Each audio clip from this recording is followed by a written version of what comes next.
Imagine 30 days without social media. No endless scrolling through Instagram. No frantic checking for likes on a Facebook post. Not knowing what your ex-friend from high school had for breakfast. Sounds impossible, right? Maybe even harder than giving up caffeine. For years, my phone was the first thing I reached for in the morning and the last thing I saw at night.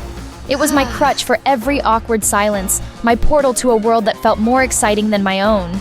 Well, I tried it. I logged off, deleted the apps, and embraced 30 days of digital silence. And the results? Let's just say they were utterly unexpected. Welcome to I Quit Social Media for 30 Days. Here's how it changed me. This isn't just my story, it's a look at how truly disconnecting can rewire your brain, your habits, and maybe your entire life. If you've ever dreamed of hitting delete all on your social apps, hit that like button. And if you're ready to see what happens when you truly unplug, definitely subscribe. This journey might just inspire your own.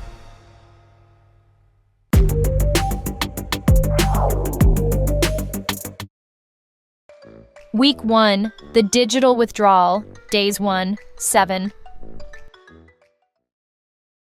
The first week was, in a word, brutal. The silence was deafening. Every idle moment, waiting for the coffee to brew, standing in line, the commercials during a show, felt like a void that my brain desperately wanted to fill with a feed. My thumb kept twitching, a phantom reflex searching for an app icon that wasn't there. I experienced what I can only describe as phantom vibrations, convinced my phone was buzzing with a notification that never came. The urge to know, to see, to be seen was a physical craving. This wasn't just in my head, it was a full-body protest. The journal entry, day 3. I feel completely out of the loop. A friend mentioned a viral meme at lunch today and everyone laughed. I just smiled and nodded, feeling like an outsider. The fear of missing out, FOMO, isn't just a buzzword, it's a potent form of anxiety. I feel disconnected, lonely, and convinced I'm missing something vitally important. It's honestly harder than quitting caffeine. What I was experiencing, as neuroscientists would explain, was classic dopamine withdrawal. Social media platforms are engineered to be like slot machines. Every like, comment, and share delivers a small, unpredictable hit of dopamine, a neurotransmitter that drives motivation and reward. For years, I had been feeding my brain a constant drip of these digital rewards. Now, cut off from the source, my brain's reward system was in revolt. This is the power of the habit loop, a cycle of cue, craving, response, and reward that becomes so ingrained in our neural pathways that it feels automatic. My cue was boredom. My craving was stimulation. My response was to scroll. Now the response was gone, and the craving was all that remained. The only discovery I made this week was the sheer, shocking amount of time I had been unconsciously pouring into these apps. The void they left behind was vast and, frankly, terrifying. Day 5. I tried to open Instagram in my sleep. True story. I woke up with my thumb swiping at a blank phone screen. My brain was genuinely protesting the lack of stimulation, even when I was unconscious. Week 2, the adaptation phase, days 8, 14. Entering the second week, something began to shift. The frantic, desperate craving started to subside. The constant internal buzz of anxiety quieted down to a low hum. The silence was no longer deafening. It was just quiet. And in that quiet, a new challenge emerged: what to do with all this time. In journal entry, day 10. The boredom is real, but it's different now. It's less of a panic and more of a blank canvas. I found myself wandering through my apartment, noticing things I hadn't in ages. I picked up a novel that had been sitting on my nightstand for 6 months. I read 50 pages without interruption. My brain felt less scattered, more present. This is the magic of neuroplasticity in action. With the old, well-worn neural pathways of social media use being neglected, my brain was beginning to form new ones. By replacing the old routine of scrolling with a new one, reading, I was actively rewiring my brain. My cognitive load, the total amount of information my working memory can handle, was drastically reduced. Without the constant barrage of updates, opinions, and images, my mind had the space to focus on a single task. The positive shifts were subtle at first, but undeniable. I started sleeping better. Instead of scrolling in the blue light of my screen until midnight, I'd read a few pages of my book and find my eyes getting heavy. I fell asleep faster and woke up feeling more rested than I had in years. I started going for walks without headphones, just listening to the sounds of my neighborhood. It was a cautious exploration into a quieter world. Vignette. Day 12.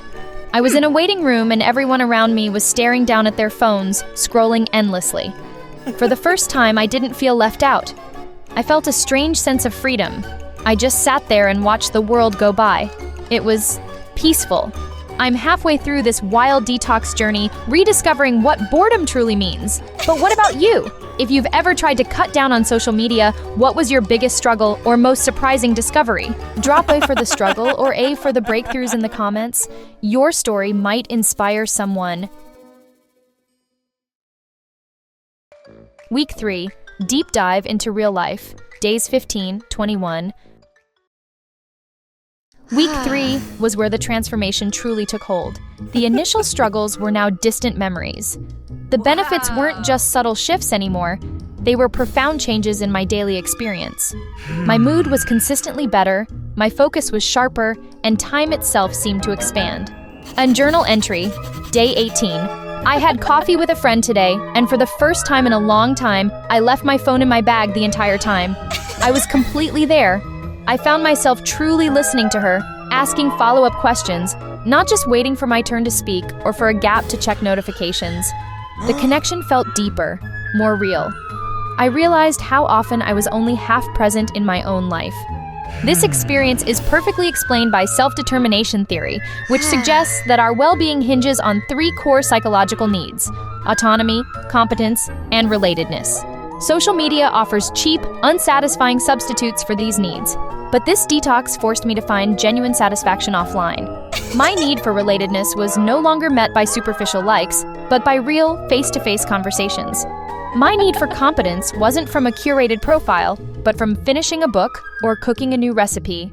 My need for autonomy was fulfilled by reclaiming my attention from algorithms designed to hijack it. The result was a dramatic drop in anxiety. The constant hum of comparison, seeing others' highlight reels, was gone. I felt more content with my life, my home, my journey. I wasn't just happier, I felt more like myself. Vignette, day 20. A colleague mentioned a viral TikTok trend. My first thought wasn't, oh no, I missed that. It was, that sounds interesting. The FOMO was gone. It had been replaced by JOMO, the joy of missing out.